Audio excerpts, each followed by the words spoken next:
Caesar ரோம பேரரசின் எல்லையை விரிவுபடுத்தியதால் யூதர்களும் சீசருக்கு வரிகட்ட வேண்டிய நிலைக்கு ஆளாயினர். யூதேயா நாட்டின் அரசன் ஏரோது ரோம பேரரசுக்கு அடிபணிந்தான். இதனால் யூத மக்கள் மாண்பிழந்தனர். ஆயினும் நம்பிக்கை இழக்கவில்லை. தங்களை மீட்க மெசியா வருவார் என்று காத்திருந்தனர். இது கலிலேயாவில் உள்ள நாசரேத் என்னும் ஊர்.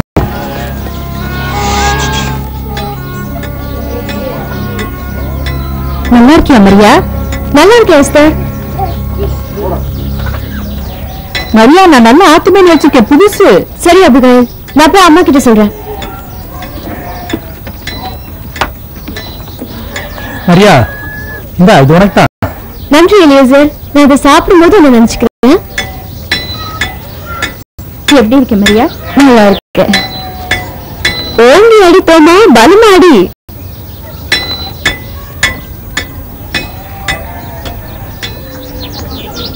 யாரு? மரியாவா? சரமா, இதை சாப்பிடுங்க.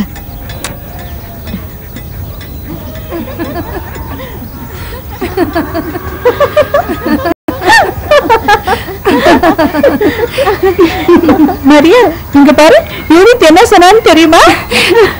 அது நம்பலம்மா. நான் சொன்னது உண்மை. கிரியோன் கோயிலை விட்டுட்டு வந்து இவளை கல்யாணம் பண்ணிக்க முயற்சி பண்றேன். ஆமா, உண்மைதான். எங்களுக்கு எல்லாம் கூடி சேர்ந்து கல்யாண சாப்பாடு இருக்கு.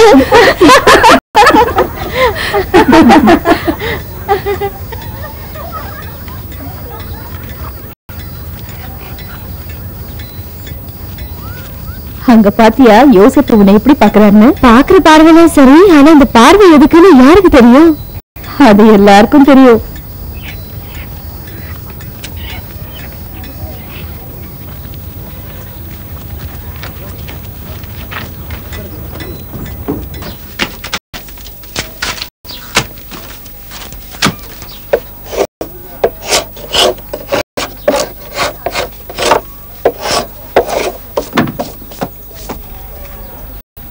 மரியா, நீயா? என் புறாவுக்கு கூண்டு செய்ய சொல்லிருந்தேன், அதை செஞ்சுட்டீங்களான்னு கேட்க வந்தேன். புறா கூண்டு? அது செஞ்சுட்டேன்னு நினைக்கிறேன். இதானே அது?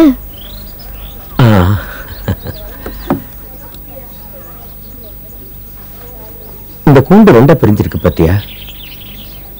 முட்டையிடுற பருவத்துல புறாக்களை தனித்தனியா பிரிச்சு வைக்கணும். இல்லைன்னா ஒண்ணுக்கு ஒண்ணு சண்டை போட்டுக்கிட்டு செத்து கூட போயிடும். மனிதர்கள் மாதிரி இதுங்களும் சில சமயங்களில் கொடூரமா நடந்துக்குது. நீங்க செஞ்ச கூண்டு ரொம்ப நல்லா இருக்கு. நான் வரேன். பலி கொடுக்கறதுக்காக உனக்கு ஒரு ஜோடி புறாக்களை நான் பரிசா கொடுக்கட்டுமா? பார்க்கலாம்.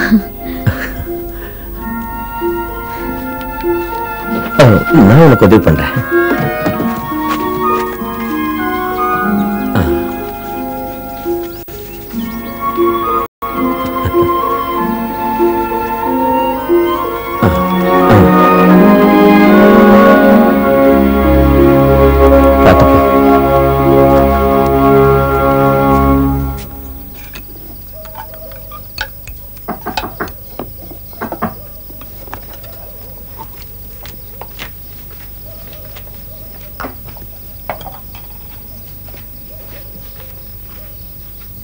வணக்கம்மா.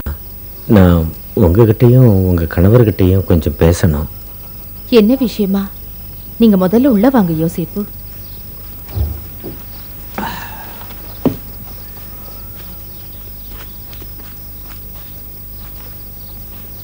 வாங்க யோசேப்பு, வாங்க உட்காருங்க.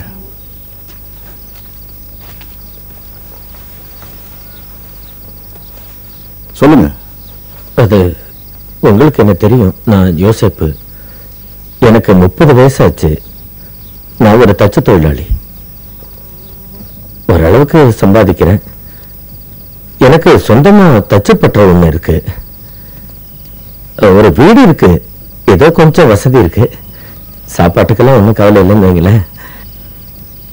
உங்க மக மரியாவை நான் கல்யாணம் பண்ணிக்கணும்னு விரும்புறேன். யோசேப்பு, நீங்க நீதியும் நேர்மை உள்ள மனிதன் எல்லாருக்கும் தெரியும். அதோட தாவீதின் வழி மரபினன்.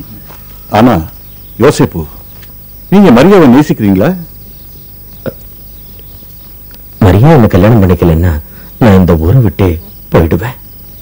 பொண்ணு அவ விருப்பப்படி கணவனை தேர்ந்தெடுத்துக்கிறது தான் நம்ம வழக்கம். அது எனக்கு தெரியும். நீங்க மரியா கிட்ட பேசி பாருங்க. அவ கீழே தான் இருக்கா.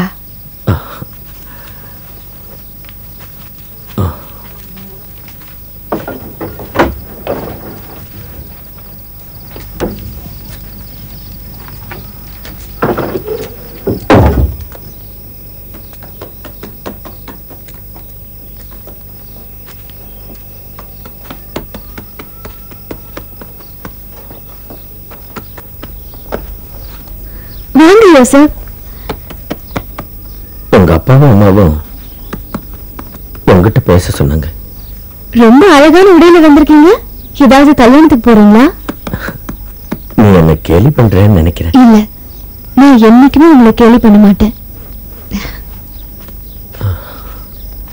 ஏதோ பேசணும்னு சொன்னீங்க. ஆமா, ஆனா அதை எப்படி ஆரம்பிக்கிறது எப்படி முடிக்கிறதுன்னு தான் எனக்கு தெரியல.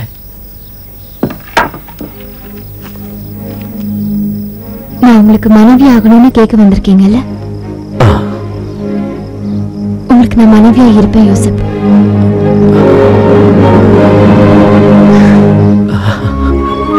சந்தோஷம் தானே?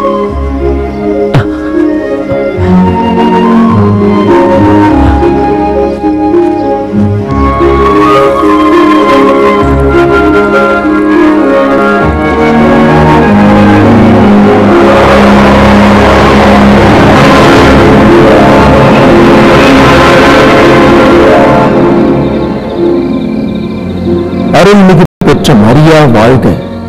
ஆண்டவர் உன்னோடு இருக்கிறார். மரியா, அஞ்ச வேண்டாம், கடவுளின் அருளை கண்டடைந்துள்ளீர். இதோ கருவுற்ற ஒரு மகனை பெறுவீர். அவருக்கு இயேசு என்னும் பெயரிடுவீர். அவர் பெரியவராயிருப்பார். உன்னத கடவுளின் மகன் எனப்படுவார். அவருடைய தந்தை தாவீதின் அரியணையை ஆண்டவராகிய கடவுள் அவருக்கு அளிப்பார். அவர் யாக்கோபின் குடும்பத்தின் மீது என்றென்றும் ஆட்சி செலுத்துவார். அவருடைய ஆட்சிக்கு முடிவே இராது. இதெல்லாம் எப்படி நிகழும்? நான் கண்ணியாயிற்றே. தூய ஆவி உன்மீது வரும். உன்னத கடவுளின் வல்லமை உன்மேல் நிழலிடும். ஆதலால் உன்னிடம் பிறக்கப் போகும் குழந்தை தூயது. அக்குழந்தை இறைமகன் எனப்படும். உன் உறவினராகிய எலிசபெத்தும் தன் முதிர்ந்த வயதில் ஒரு மகனை கருத்தரித்திருக்கிறார். கருவுற இயலாதவர் என்று சொல்லப்பட்ட அவருக்கு இது 6ஆம் மாதம். ஏனென்றால் கடவுளால் இயலாதது ஒன்றும் இல்லை. நான் ஆண்டவரின் அடிமை. உன் சொற்படியே எனக்கு நிகழட்டும்.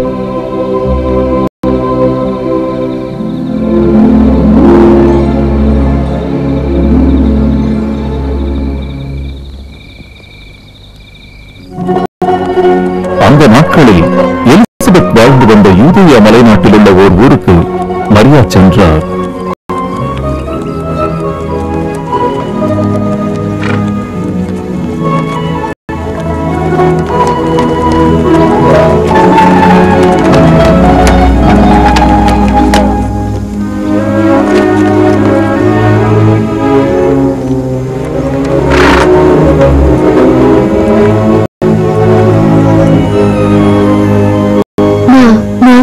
மரியா,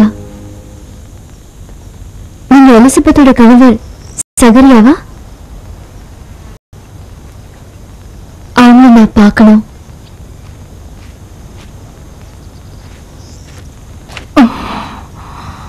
ஓ மரியா, உன் வாழ்த்துரை என் காதில் கேட்டதும் என் வயிற்றில் உள்ள குழந்தை சந்தோஷத்தில் துள்ளி குதித்தது. பெண்களுக்குள் நீர் ஆசி பெற்றவர். உன் வயிற்றில் வளரும் குழந்தையும் ஆசி பெற்றதே. ஆண்டவர் உமக்கு சொன்னவை நிறைவேறும் என்று நம்பிய நீர் பேறு பெற்றவர்.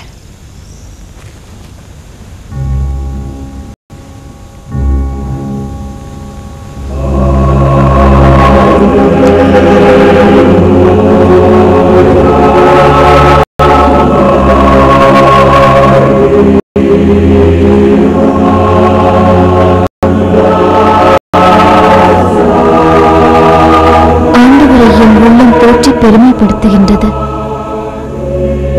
என் மீட்பராம் கடவுளை நினைத்து என் மனம் பேருவகை கொள்கிறது.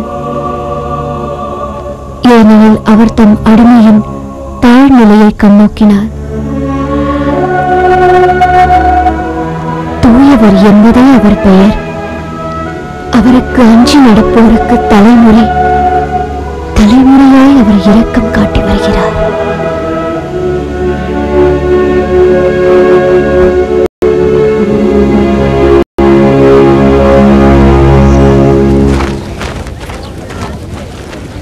ஐயா வணக்கங்க. இந்த நேரத்துல உங்களுக்கு தொந்தரவு கொடுக்கறதுக்கு என்ன மன்னிக்கணும். மரியா கிட்ட இருந்து ஏதாவது தகவல் வந்ததா? 3 மாசம் ஆச்சு, இன்னும் வரலையே. மரியா என் சொந்தக்காரங்க வீட்டுக்கு போயிட்டு எலிசபெத்தோட பிரசவத்துக்கு உதவி செஞ்சுட்டு தான் வருவா. கவலைப்படாத யோசிப்பு. மரியா புத்திசாலி. அவ தன்னோட கடமையை நினைச்சதாலதான் அவ அங்கே தங்கி இருக்கா. அவ திரும்பி வந்த உடனே நாங்க உங்களுக்கு தெரியப்படுத்துறோம். நல்லது. மரியா ஏறக்குறைய 3 மாதம் எலிசபெத்தோடு தங்கி இருந்த பின்பு தம் வீடு திரும்பினார். வந்துட்டியா மரியா? ஊர் பிரயாணம் நல்லா இருந்துச்சா? ரொம்ப நல்லா இருந்தது தபோரா.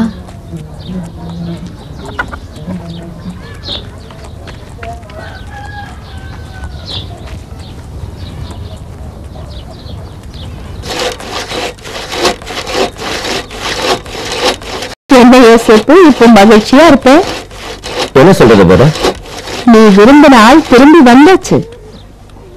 மரியா வந்தாச்சா? வழியில பாத்துட்டு வரேன். நீ அந்த ஏழியை முடிச்சிட்டியா? இல்ல, இன்னும் முடிக்கல. நாளைக்கு வா. என்ன, உனக்கு மரியாதை போய் பார்க்கணும்னு ஆசை வந்துருச்சா? மரியா அழகானது மட்டும் இல்ல, நல்ல குணவதி. மரியா சொல்லு, உன் வயித்துல வளர்ற குழந்தை யோசிப்பு குழந்தைய?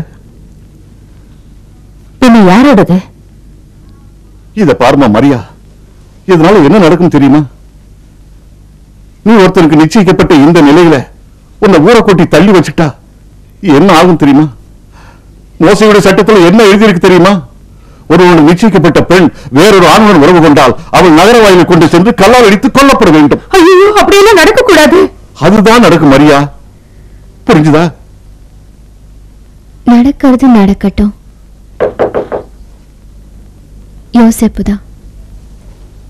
நாங்க கொஞ்சம் தனியா பேசணும். நீங்க போங்க.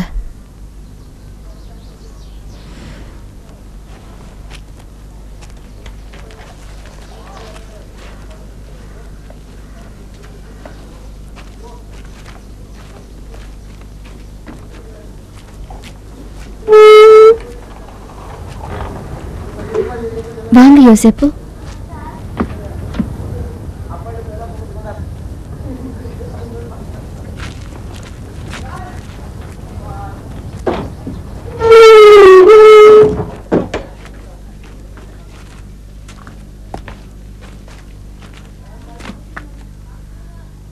நான் உங்ககிட்ட யாரு என்னன்னு கேட்க போறதில்ல.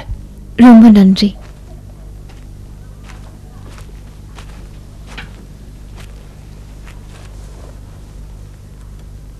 உட்காருங்க. உனக்கு ஒண்ணு தெரியுமா? உன்னை கொல்றதுக்கு கூட எனக்கு உரிமை இருக்கு. தெரியும். கல்லெறிஞ்சு கொல்றதுன்னா எவ்வளவு பயங்கரம். எனக்கு தெரியும். உனக்கு இதுல பயமே இல்லையா? இல்ல. நீ இந்த குழந்தை எதிர்பார்த்து ரொம்ப மகிழ்ச்சியா இருக்கிற மாதிரி தெரியுது. எனக்கு மகிழ்ச்சி தான், ஆனா கொஞ்சம் பயமும் இருக்கு. யோசிப்பு, ஒண்ணு மட்டும் தெரிஞ்சுக்கங்க. என் வயிற்றுல வளர இந்த குழந்தை பாவத்துல உருவானதில்ல. இது எப்படி? வேற வரும், அப்ப நீங்களே தெரிஞ்சுக்குவீங்க. என்ன பெருசா தெரிஞ்சுக்க போற?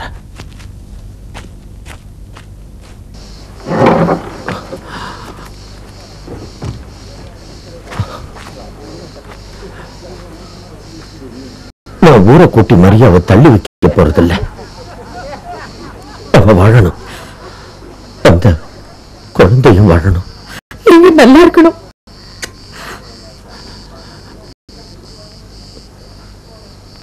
மரியாவை நல்லா கவனிச்சுக்கங்க.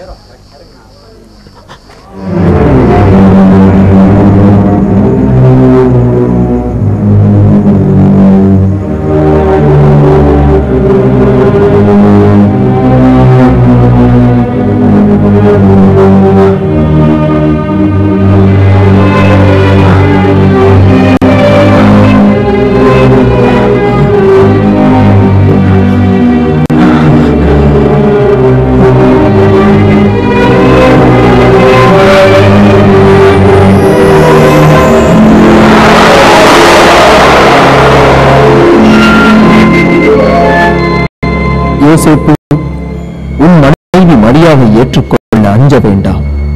ஏனெனில் அவர் கருவுற்றிருப்பது தூய ஆவியால் தான். அவர் ஒரு மகனை பெற்றெடுப்பார். அவருக்கு இயேசு என்று பெயரிடுவீர். ஏனெனில் அவர் தம்முடைய மக்களை பாவங்களிலிருந்து மீட்பார்.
சாதாரணமான ஆள். அதுவும் என் உணர்வுகளை கட்டுப்படுத்திக்க முடியல. இனிமே உன் மகன், என் மகன், அது இந்த உலகத்துக்கே சொல்லுவேன்.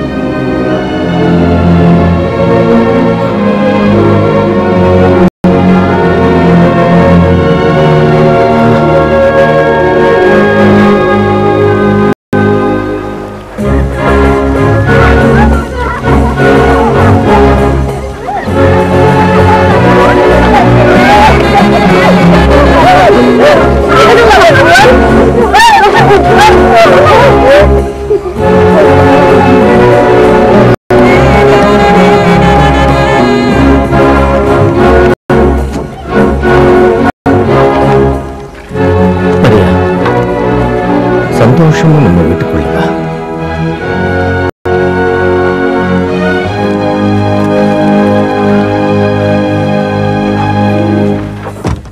இதனால் அனைத்து மக்களுக்கும் அறிவிக்கப்படுவதாவது, அகஸ்து சீசரின் கட்டளைப்படி ரோம பேரரசு முழுவதும் மக்கள் தொகை கணக்கெடுப்பு நடப்பதால் கலிலேயா, யூதேயா, சமாரியா, தெகபோலி நாடுகளில் வாழும் மக்கள் அனைவரும் தங்கள் தங்கள் சொந்த ஊர்களுக்கு சென்று பெயர்களை பதிவு செய்து கொள்ள வேண்டும்.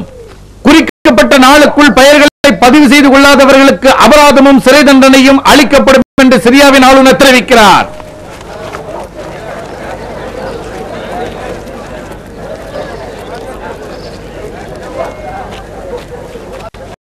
இந்த ரோமானியர்கள் நம்மள மந்த மாதிரி விரட்டுறாங்களே. எங்க குடும்பமே சிசருக்கு போகணும். எப்படி போறோமோ. ஆனா நீங்க எப்படி? நாங்களும் பெத்லஹேமுக்கு போகணும். மரியாதை நானும் தாவீதோட வழியில வந்தவங்க தானே. பெத்லஹேம் என்ன மாதிரி 2 மடங்குல போகணும். இப்ப நான் இருக்கிற நிலையில இந்த குளிர்ல போறது ரொம்ப ஆபத்து. அது ஆபத்து தான். என் பயம் எல்லாம் குழந்தைய பத்தி தான். இப்ப அவ்வளவு தூரம் போறது ரொம்ப கஷ்டம். உனக்கு குழந்தை பிறந்ததுக்கு அப்புறம் போய் கணக்கெடுப்புல கலந்துக்கலாமே. அதனால சொன்னதை கேட்டீங்கல்ல, உங்களுக்கு தான் தண்டனை கிடைக்கும். அப்படின்னா உங்க பேர் எப்படி பதிவாகும்? நாளைக்கு நம்ம பெத்லஹேம் புறப்படுறோம். அதான் நல்லது. தைரியமா போலாங்க.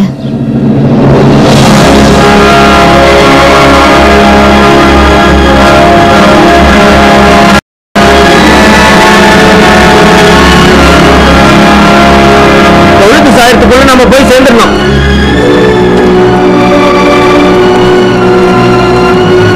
ஒரு குழந்தை இந்த உலகத்துக்கு வந்த உடனே பார்த்து சிரிக்கும்னு சொல்லுவாங்க. என் குழந்தை இயேசு என்னை பார்த்து சிரிக்கிற நாள் நெருங்குது.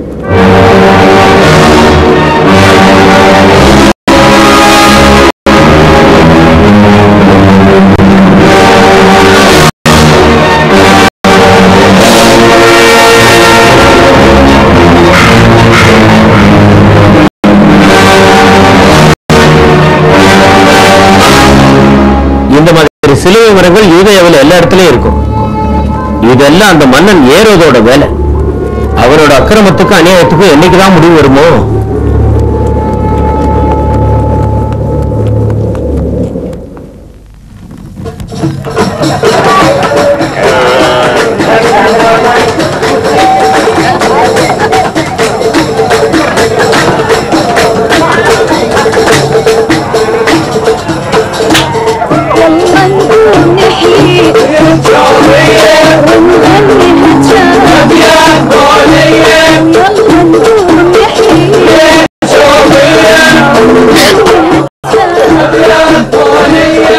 கொஞ்சம் பொறுத்துக்க மரியா, நான் இங்கேயே இரு, நான் சீக்கிரம் வந்துடுறேன்.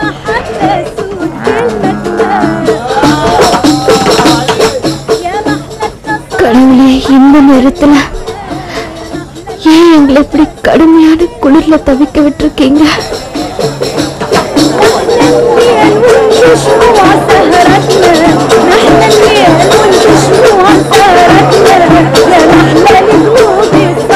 அப்படியா? சரி, நான் ஒரு நல்ல கலகலப்பான இடத்துக்கு கூட்டு போறேன். குளிருக்கு இடமா இங்க தங்கிக்கலாம். வாங்க என் கூட.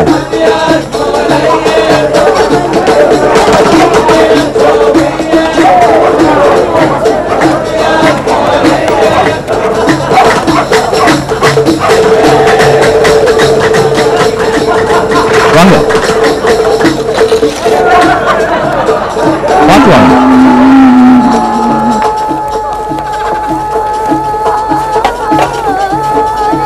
இதுதான் அந்த இடம். ஓரளவுக்கு அமைதியான இடம். உங்களுக்கு பிடிச்சிருக்கா? இந்த விளக்கம் இங்க வச்சு. ரொம்ப நன்றிங்க.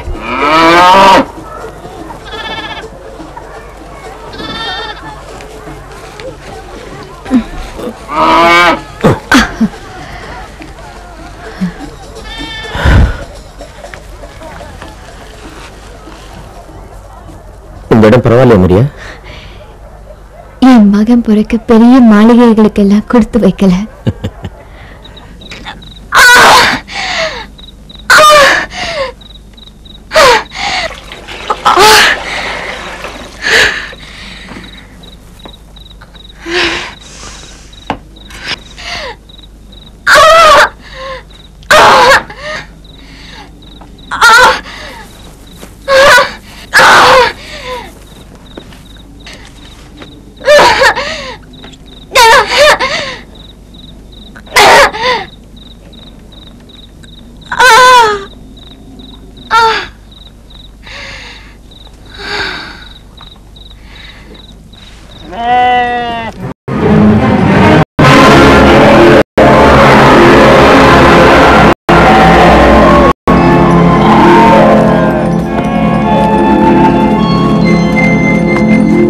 அஞ்சாதீர்கள், இதோ எல்லா மக்களுக்கும் பெருமகிழ்ச்சி ஈட்டும் நற்செய்தியை உங்களுக்கு அறிவிக்கிறேன்.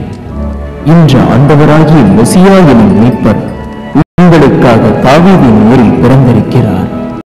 குழந்தையை துணிகளில் சுற்றி தீவனத் தொட்டியில் கிடத்தியிருப்பதை காண்பீர்கள். இதுவே உங்களுக்கு அடையாளம்.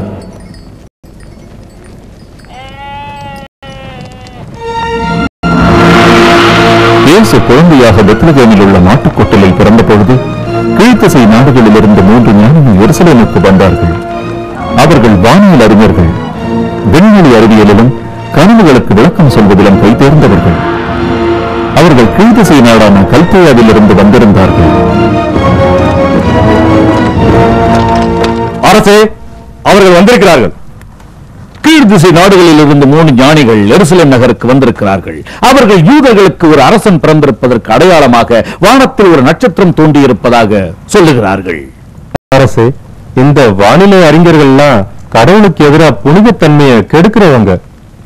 அதென்னவோ உண்மைதான். ஆனால் இஸ்ரேலரை மீட்க ஒரு அரசன் பிறப்பார்னு பழைய இறைவாக்கு சொல்லப்பட்டிருக்கிறது இல்லையா? ஆமாம் அண்ணா, சொல்லப்பட்டிருக்கு. யூத நாட்டு பெத்லகேமே, என் மக்களாகிய இஸ்ரேலை ஆயரெனக் கொள்பவர் உன்னிலிருந்தே பிறப்பார்னு எழுதியிருக்கு.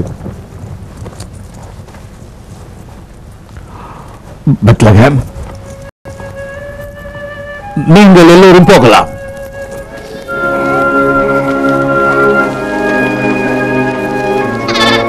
உங்களுக்காக பிறந்திருக்கின்ற மீட்பரை கண்டு வாழ்த்து வந்திருக்கிறோம்.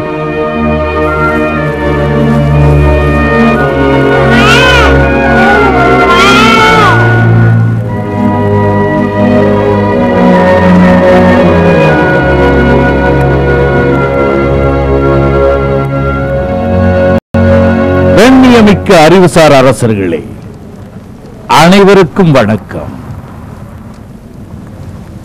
உங்களை நான் ஏன் இங்கு அழைத்தேன் என்றால், யூதர்களுக்கு ஒரு அரசன் பிறந்திருக்கிறாரா என்பதை உங்கள் மூலமாக நான் கேட்டு தெரிந்து கொள்ள வேண்டும் என்ற ஆவலினால்தான். அது உண்மைதான் மன்னா. அவரை பார்த்து வணங்கிட்டு போகலாம் தான் வந்தோம்.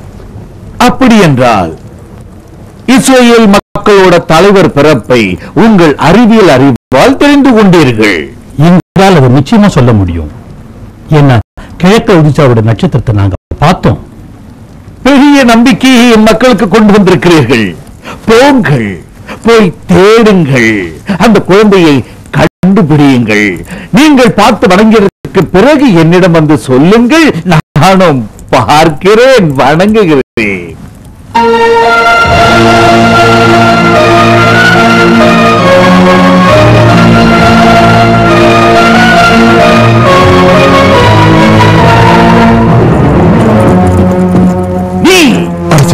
கவனமாக கேள். அந்த மத நம்பிக்கையற்றவர்களை பின்தொடர்ந்து செல். அவர்களுடைய ஒவ்வொரு அசைவும் எனக்கு தெரிய வேண்டும். நிச்சயமா தெரிவிக்கும் அரசே. போ.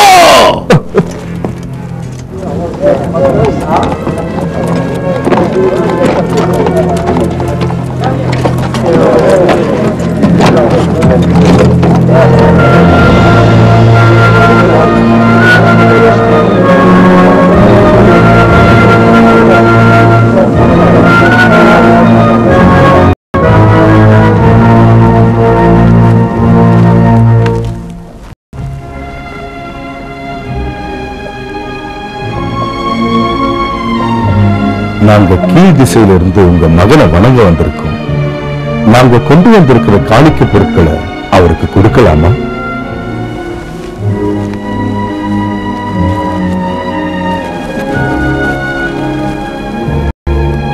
ஆண்டவரே, இதோ அரச பதவியை குறிக்கும் பொன்னை காணிக்கையாக்குகிறேன். இது தெய்வீகத்தை குறிக்கும் சாம்பிராணி, எங்கெங்கும் நிலைத்திருப்பதை குறிக்கும் எல்லை போல்.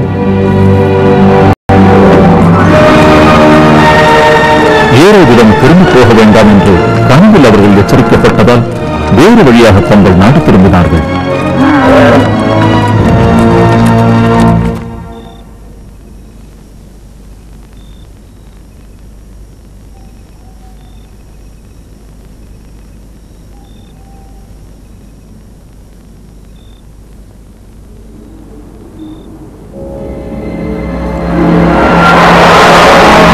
யோசேப்பு, நீர் எழுந்து குழந்தையையும் அதன் தாயையும் கூட்டிக் கொண்டு எகிப்துக்கு தப்பி ஓடிச் செல்லும். நான் உனக்கு சொல்லும் வரை அங்கேயே இரும். ஏனெனில் குழந்தையை ஏறோது கொள்வதற்காக தேடப் போகிறோம்.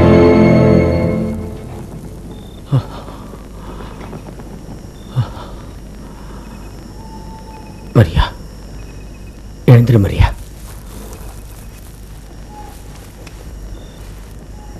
நாம உடனே இங்கிருந்து போகணும்.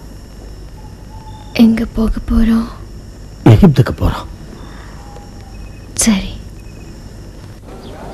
எகிப்திற்கு பயணத்தை தொடங்கும் முன் யோசேப்பும் மரியாவும் இயேசுவை கோவிலுக்கு கொண்டு சென்று அவரை கடவுளுக்கு அர்ப்பணித்தார்கள்.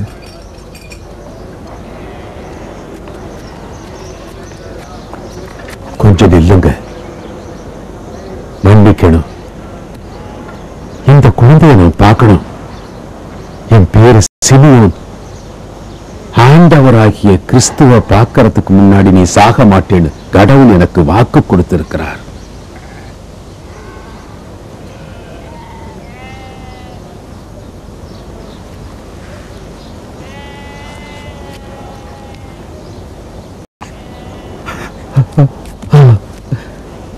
கடவுளால ஆசீர்வதிக்கப்பட்டவங்க. என் ஆண்டவரே, இனி நான் நிம்மதியா கண்ணை மூடிடுவேன். மக்கள் எல்லோரும் பார்க்கிற மாதிரி நீங்க ஏற்பாடு செஞ்சிருக்கிற உங்களோட மீட்பை என் கண்கள் பார்த்திருச்சு.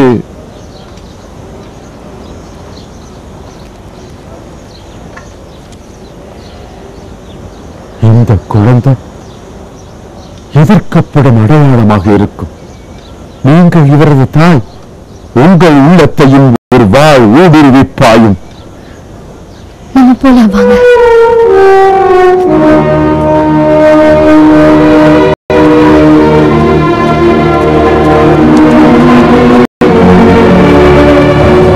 ஏரோது தன் யாங்களால் ஏமாற்றப்பட்டிருப்பதை அறிந்த கடுஞ்சினம் கொண்டார்.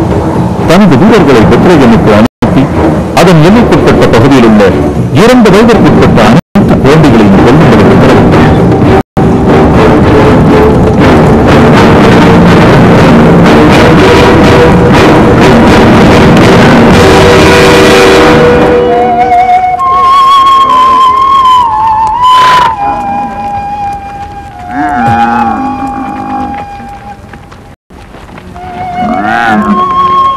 எங்க போய் இருக்கீங்க? பெத்ராவுக்கு.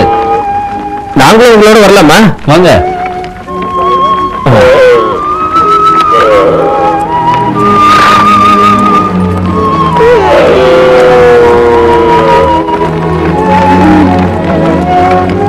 பெத்ரா அரேபியாவில் இருக்கு.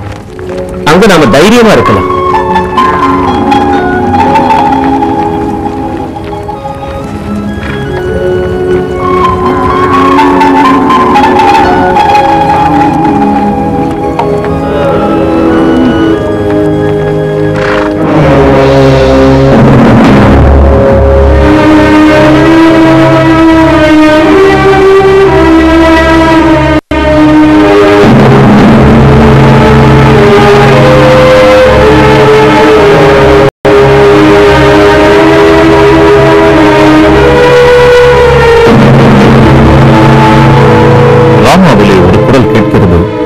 புலம்பலும் பேரழுகையுமாய் இருக்கிறது.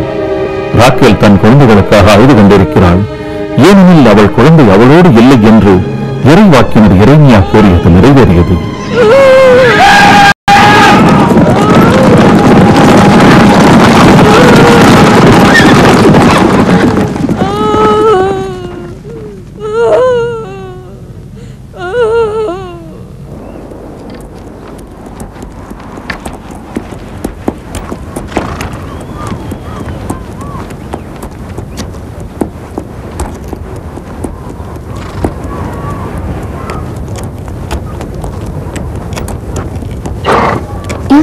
என்ன இது? பாதி மனுஷனும் பாதி விலங்குமா இருக்கு. எகிப்தியர்கள் வணங்குற போலி கடவுள்கள்ல இதுவும் ஒண்ணு. நீங்க சொல்றது புரியல. அவங்க சிலை வழிபாட்டுக்காரங்க. கொஞ்சம் நில்லுங்க. இது வரைக்கும் நம்மளை பாதுகாப்பா கொண்டு வந்ததுக்கு கடவுளுக்கு நன்றி சொல்லுவோம்.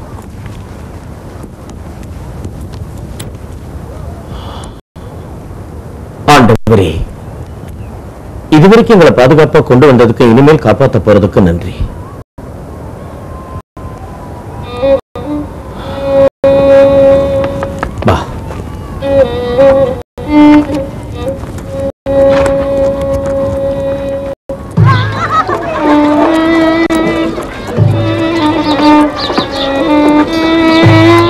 இவங்கெல்லாம் நம்மளை போலதான் இருக்காங்கல்ல.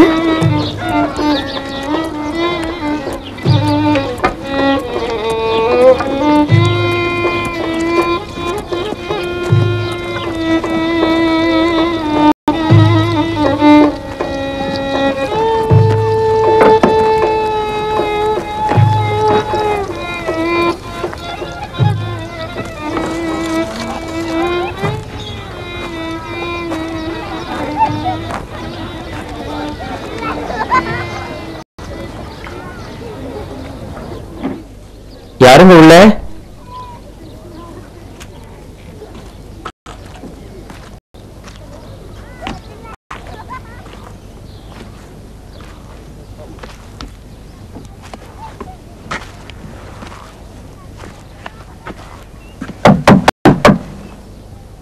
யாரு?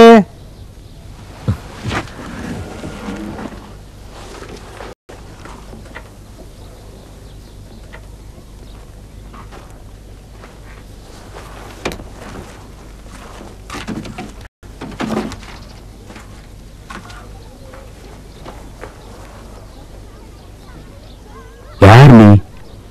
ஒண்ணு எனக்கு தெரியாத. என் பேரு யோசேப். என் மனைவிக்கு இப்பதான் குழந்தை பிறந்திருக்கு. யூதோவாவிலிருந்து வந்திருக்கோம். அப்ப நீ யூதனா? எதுக்காக எகிப்துக்கு வந்த?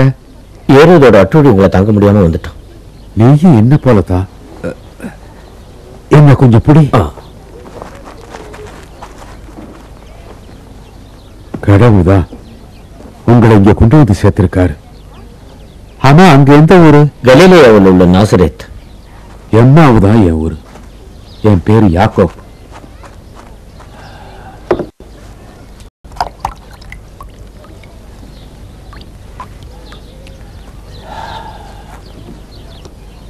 எனக்கு 2 மகனுங்க. அரண்மனைக்காக கல் சுமத்திட்டு இருந்தவங்கள ஏரோதோட வீரர்கள் அநியாயமா கொன்னுட்டானுங்க. இங்க இருக்கிற எல்லாரும் பாலஸ்தீனத்திலிருந்து வந்த அகதிகள் தான். எல்லாருமே யூதர்கள். உனக்கு இப்ப என்ன வேணும்? தங்குறதுக்கு ஒரு இடமும் ஒரு வேலையும். நீ என்ன வேலை செய்வ? நான் ஒரு தச்சன். மரவேலை நல்லா செய்வேன். நானும் தச்சன் தான். என் கையை பாரு. என்னால எந்த வேலையும் செய்ய முடியாது.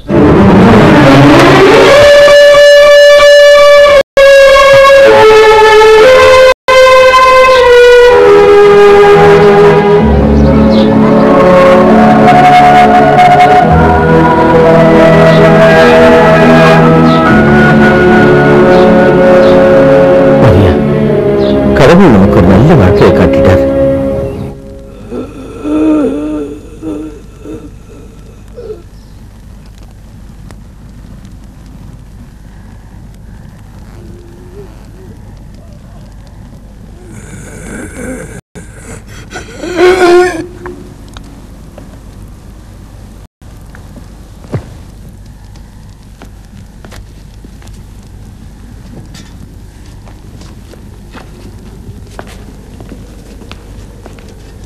இளவரசே, உங்க அப்பா நம்மளோட அரசர் தன்னோட ஆவிய கடவுள்கிட்ட ஒப்படைச்சிட்டார்.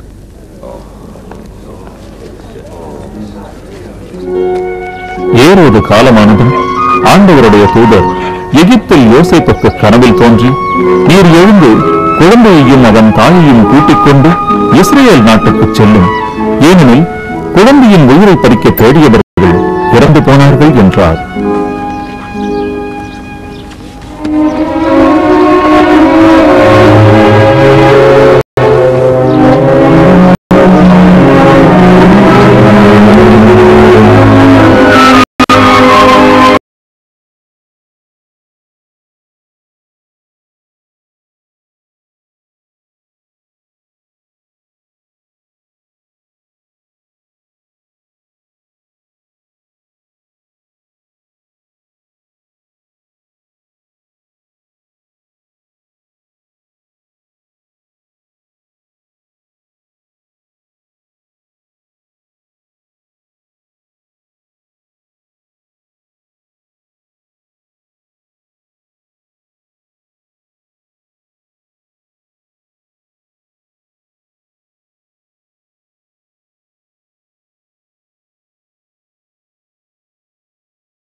பெண்ணும் அங்கிருந்தார்.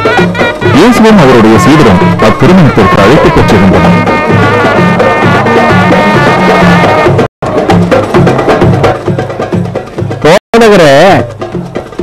சின்ன வயசுல இருந்தே நான் எல்லா கட்டளைகளையும் கடைபிடிச்சுக்கிட்டு வர்றேன். அது மட்டும் இல்லாம என் வருமானத்திலையும் விளைச்சல்லையும் 10ல் 1 பங்கு காணிக்கா கொடுக்கிறேன். சமயம் நீங்க இன்னும் சிறந்த மனிதனாகணும்னா உங்களுடைய உடைமைகளை எல்லாம் வித்து ஏழைகளுக்கு கொடுத்துருங்க. அதனால உங்க செல்வம் பரமேடத்துல இருக்கும். கொடுக்கலாம். எனக்கு நிறைய பொருள் இருக்கு, அதுக்கேற்ற மாதிரி நிறைய பிள்ளைகளும் இருக்கு. இங்க பாருங்க சாமியே, ஊசியோட காதல ஒட்டகம் நுழைஞ்சாலும் நுழைஞ்சிடலாம். ஆனா விண்ணரசுல செல்வந்தர்கள் நுழையவே முடியாது.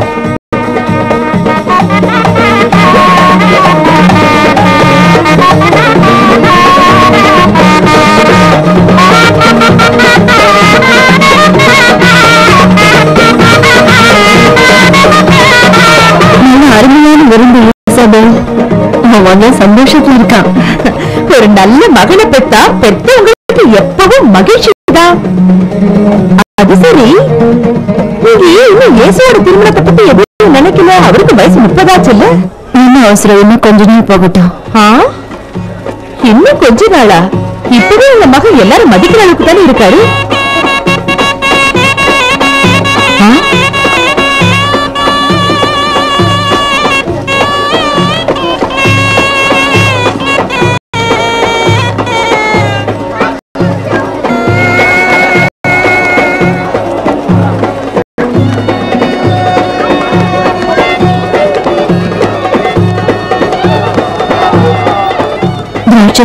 தீர்ந்துருச்சா? அதுக்கு நாம என்ன செய்ய முடியும் சொல்லுங்க? என்னுடைய நேரம் இன்னும் வரலையே.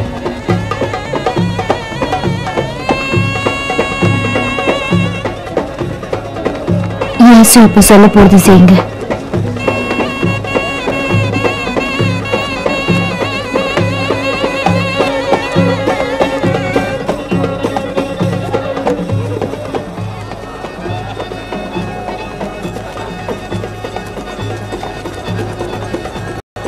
இதுல தண்ணீரை நிரப்புங்க.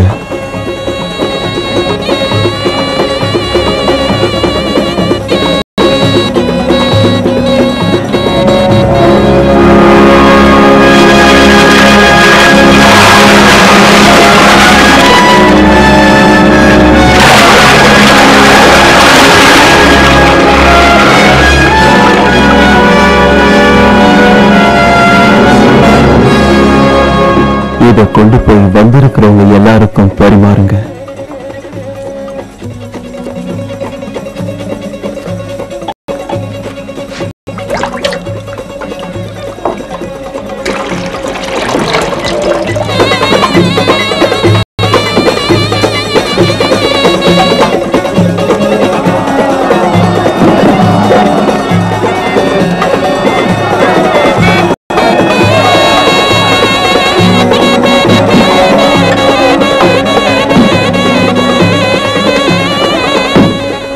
இதுவே இயேசு செய்த முதல் அரும் அடையாளம். இது கலிலேயாவில் உள்ள கானாவில் நிகழ்ந்தது. இதன் வழியாக அவர் தம் ஆட்சியை வெளிப்படுத்தினார். அதன் பின் இயேசு நகர்கள் சிற்றூர்கள் எல்லாம் சுற்றி வந்தார். எங்கும் அவர் தொழுகை கூடங்களில் கற்பித்தார். விண்ணரசை பற்றிய நற்செய்தியை பறைசாற்றினார். 12 சீடர்களும் அவருடன் இருக்க சில தீய ஆவி பிடித்த பெண்களையும் நோய்வாய்ப்பட்டவர்களையும் நலமாக்கினார்.